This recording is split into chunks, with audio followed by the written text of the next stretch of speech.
Autumn Ivy presents The Bone Collector. The Last Dream of the Old Oak by Hans Andersen. In the forest, high up on the steep shore and not far from the open seacoast, stood a very old oak tree.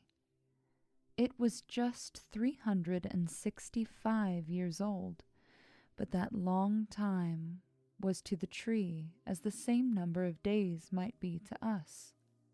We wake by day and sleep by night, and then we have our dreams.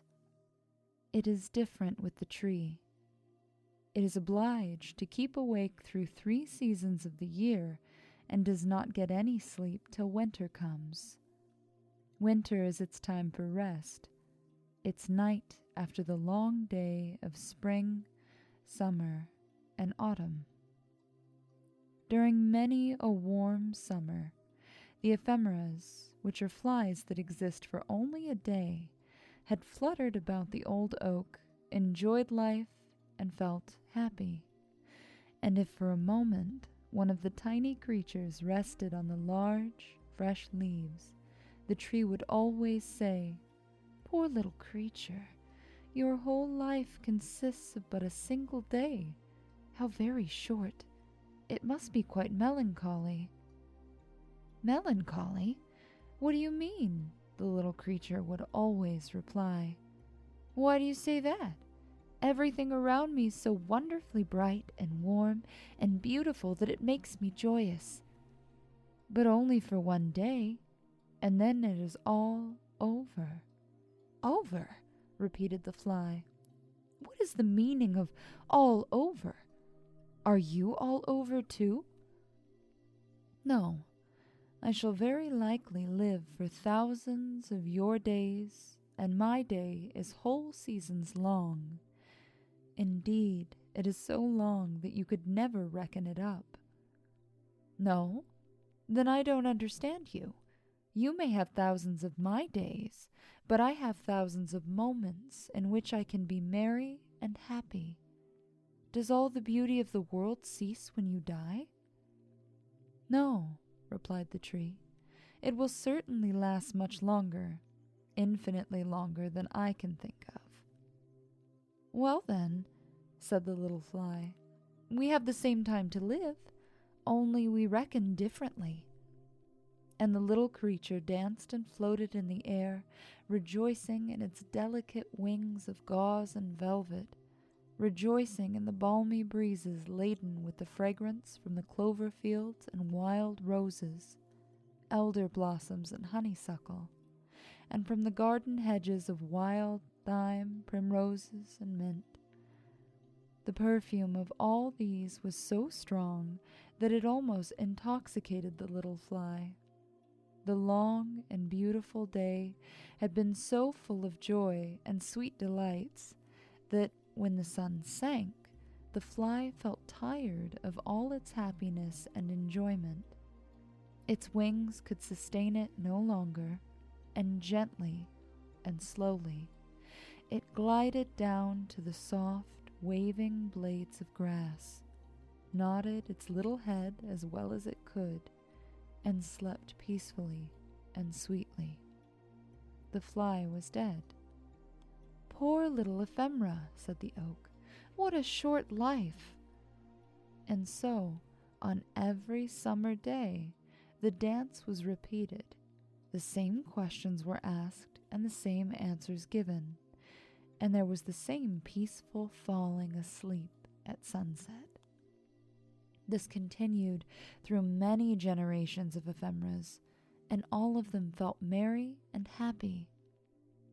The oak remained awake through the morning of spring, the noon of summer, and the evening of autumn. Its time of rest, its night, drew near. Its winter was coming. Here fell a leaf, and there fell a leaf. Already the storms were singing, "Good night, good night. We will rock and lull you. Go to sleep, go to sleep. We will sing you to sleep and shake you to sleep, and it will do your old twigs good, They will even crackle with pleasure. Sleep sweetly, sleep sweetly. It is your 365th night. You are still very young in the world. Sleep sweetly. The clouds will drop snow upon you, which will be your coverlid, warm and sheltering to your feet. Sweet sleep to you, and pleasant dreams. And there stood the oak, stripped of all its leaves, left to rest during the whole of a long winter, and to dream many dreams of events that had happened, just as men dream. The great tree had once been small. Indeed, in its cradle it had been an acorn. According to human reckoning, it was now in the 4th century of its existence. It was the largest and best tree in the forest.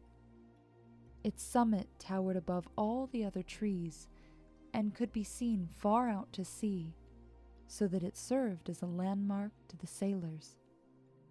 It had no idea how many eyes looked eagerly for it. In its topmost branches, the wood pigeon built her nest, and the cuckoo sang his well-known song, the familiar notes echoing among the boughs. And in autumn, when the leaves looked like beaten copper plates, the birds of passage came and rested on the branches before beginning their flight across the sea. But now that it was winter, the tree stood leafless, so that everyone could see how crooked and bent were the branches that sprang forth from the trunk. Crows and rooks came by turns and sat on them and talked of the hard times that were beginning and how difficult it was in winter to obtain a living. It was just at the holy Christmas time that the tree dreamed a dream. The tree had doubtless a feeling that the festive time had arrived, and in its dream fancied it heard the bells of the churches ringing. And yet it seemed to be a beautiful summer's day, mild and warm. The tree's mighty summit was crowned with spreading, fresh green foliage. The sunbeams played among its leaves and branches, and the air was full of fragrance from herb and blossom. Painted butterflies chased each other. The summer flies danced around it as if the world had been created merely that they might dance and be merry.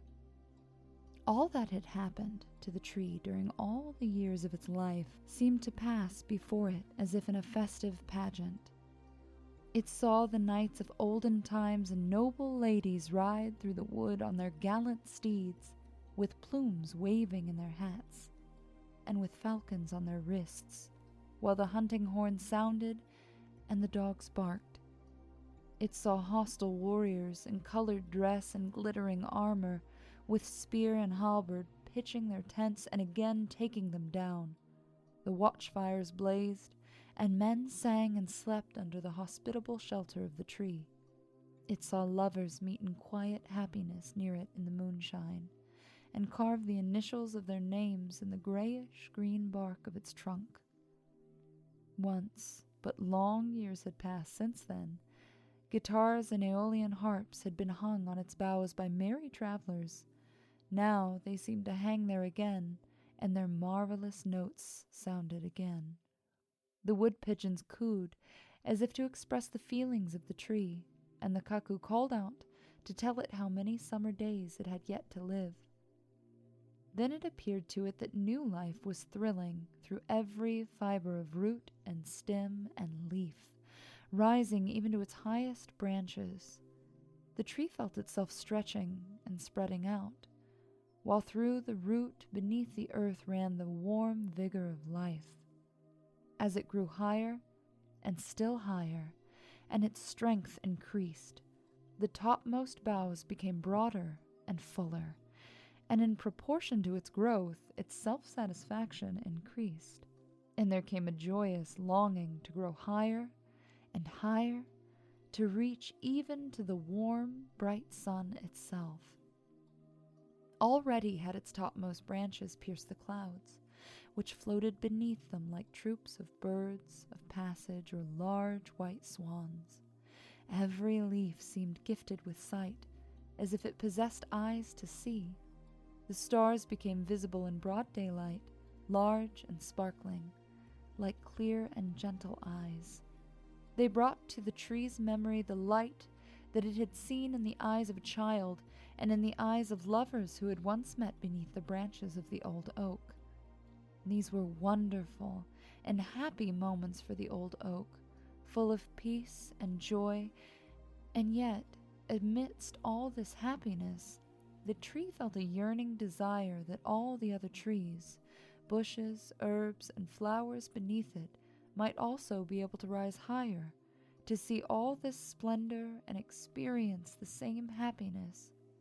The grand, majestic oak could not be quite happy in its enjoyment until all the rest, both great and small, could share it. And this feeling of yearning trembled through every branch, through every leaf, as warmly and fervently as though through a human heart. The summit of the tree waved to and fro and bent downwards as if in its silent longing it sought something. Then there came to it the fragrance of thyme and the more powerful scent of honeysuckle and violets, and the tree fancied it heard the note of a cuckoo. At length its longing was satisfied. Up through the clouds came the green summits of the forest trees, and the oak watched them rising higher and higher. Bush and herb shot upward, and some even tore themselves up by the roots to rise more quickly. The quickest of all was the birch tree. Like a lightning flash, the slender stem shot upwards like a zigzag line, the branches spreading round it like green gauze and banners. Every native of the wood, even to the brown and feathery rushes, grew with the rest, while the birds ascended with the melody of song. On a blade of grass that fluttered in the air like a long green ribbon sat a grasshopper, cleaning its wings with its legs.